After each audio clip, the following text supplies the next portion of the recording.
I am the steward of cultural spaces, and I transform them into safe spaces for Latino, Latina, Latinx, Boricua, Black, Indigenous culture to thrive, grow, and transcend oppression. My name is Caridad De La Luz. I'm a spoken word artist, better known as La Bruja, and I am the executive director of the Nuyorican Poets Cafe. Poetry and performance was an integral part of my family. The women of my family on both sides were very giving. They were like medicine women, cared so much about the family. I was raised so Puerto Rican that the term Nuyorican was something that I rejected at first. It was something that when I went to the Nuyorican Poets Cafe, then I understood, wow, okay, Nuyorican culture, I am Nuyorican. But I've always remained connected to my Puerto Rican-ness. Dead coquille in high school biology. Incision made, belly open, scalpel pen cuts the skin, pinned with daggers of introspection. This is not for a grade or for graduation's sake. This is for learning about Nuyorican culture. I am so proud of what the Nuyoricans have done here, because I mean, even the flag was actually created here in New York City. So New York and Puerto Rico have always been connected, but I am very aware of cultural erasure. So I'm mindful about names and titles. Right now, we're actually debating the title, the Nuyo, because it's very popular in community vernacular to call the Nuyorican the Nuyo. But I am worried about how swiftly erasure happens, and a lot of the time it begins with the word. But the Puerto Rican culture is part of everything that I do. I mean, I've gone from poetry, I've done hip hop, I've done musical theater, I've done a lot of things, and Puerto Rico is always at the core of all of it. And even calling myself La Bruja, it's rooted in the women healers and in our indigeneity.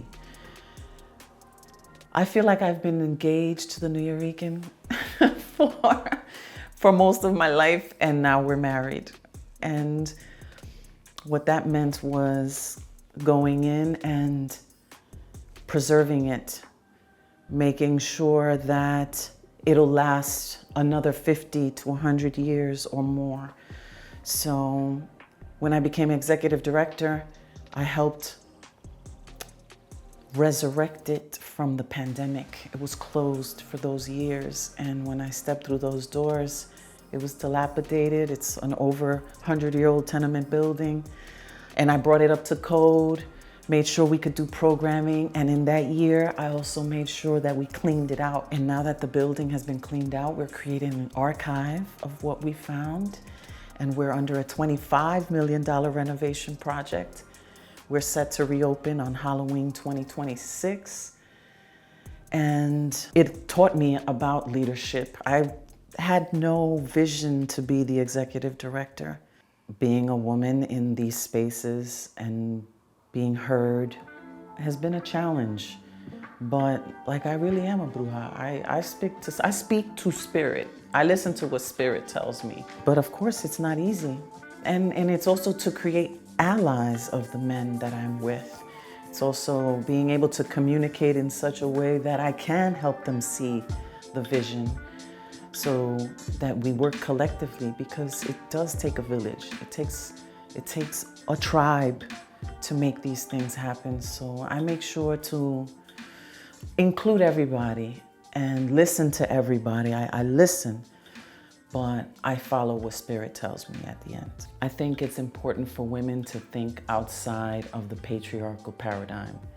I think it's important for women to see themselves as leaders, as healers, as medicine women, as matriarchs. I think it's important for women, no matter what messages they receive, to believe in their magic, believe in their power.